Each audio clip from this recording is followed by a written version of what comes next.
Salut! Aujourd'hui, nous allons vous présenter la transformation du bois que l'on appelle le tchabissi en mortier africain.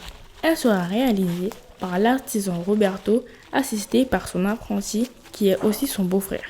Pour commencer, nous empruntons avec eux un petit chemin dans la forêt. On a vraiment du mal à les suivre, ils vont vraiment vite. En arrivant sur les lieux de confection, l'apprenti commence à nettoyer.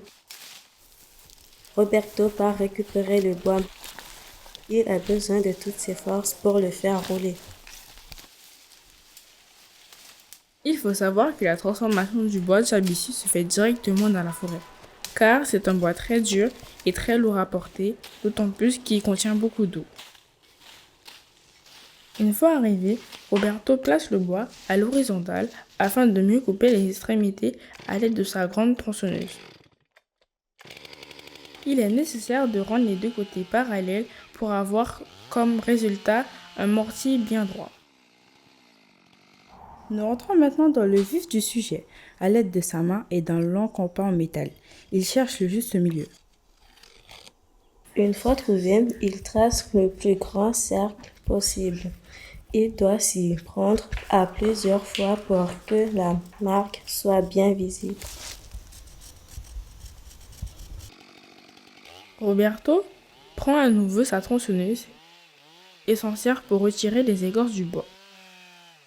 Il prend bien soin de suivre le tracé de son cercle. C'est un long travail qui demande de nombreuses retouches. Son assistant utilise de temps en temps des feuilles d'arbre pour retirer les particules qui pourraient gêner Roberto.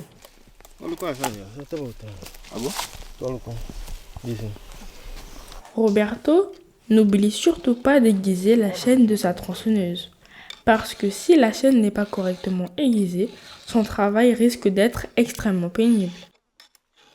Il lime les unes après les autres toutes les dents de sa machine. Le centre du cercle sert également à Roberto pour déterminer l'endroit exact où il doit creuser.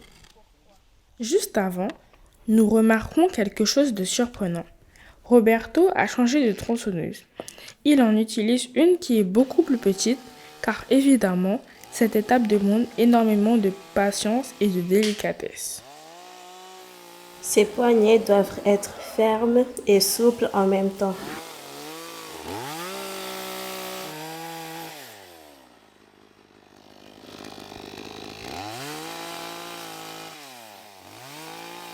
Le cœur du bois est si dur qu'il doit le découper en petits rectangles, on dirait une petite ville.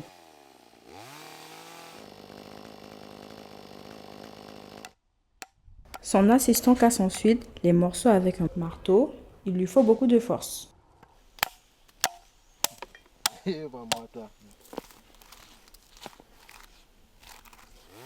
Roberto creuse le trou du mortier en profondeur sans trop exagérer, avec douceur. Il fait des gestes circulaires, la lame effleure le bois avec respect. On dirait qu'il le caresse. Tout au long de cette tâche, le sol, les chaussures, les mains et les lieux de travail sont couverts de sciures de bois. On peut en voir un peu partout, même dans les airs. Utiliser la grande tronçonneuse de cette étape pourrait causer des dégâts sur le futur bel instrument de travail. Roberto ne veut prendre aucun risque, d'autant plus que tout au long du processus, le réajustement se fait constamment. Après avoir fini de creuser, Roberto nettoie cette fois-ci avec sa main. On voit qu'il le fait avec beaucoup d'amour. Et pour finaliser ce dur labeur, Roberto place le mortier de nouveau sur le côté. Son apprenti prend un outil de travail qu'il a lui-même fabriqué qui est un bout de bois d'environ 50 cm avec des clous qu'il a lui-même intégrés qui ne sert pas seulement à retirer les écorces du bois, mais pour aussi marquer l'endroit où se séparent le bas et le haut du mortier.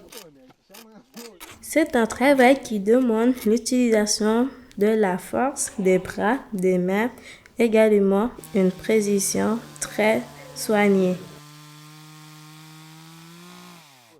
Ensuite, Roberto replace le bois sur le côté. Il le découpe en centre.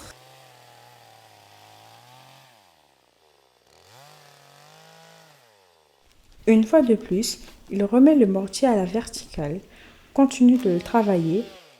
Le corps du mortier devient de plus en plus lisse et fin. Nous avons à peine le temps de contempler l'apparition d'une couleur, qu'une autre surgit du bois. Elle apparaît de plus en plus. Nous pouvons visualiser plusieurs nuances de marron et d'orange.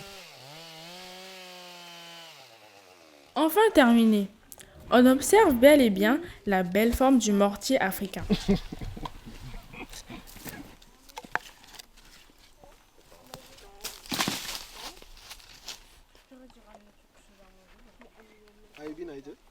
Il est maintenant temps pour Roberto de le porter jusqu'à la voiture pour le rapporter chez lui et lui trouver un futur propriétaire.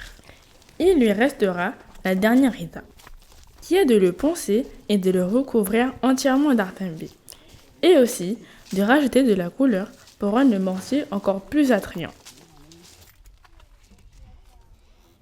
Tout cela, nous pourrons bien sûr vous le proposer dans un prochain épisode.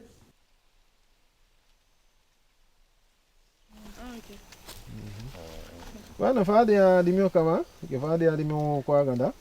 Atem kabada me tembe shikinda ocean.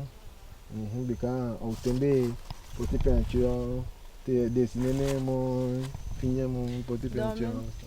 En même temps, il est dit, et tout. Yeah.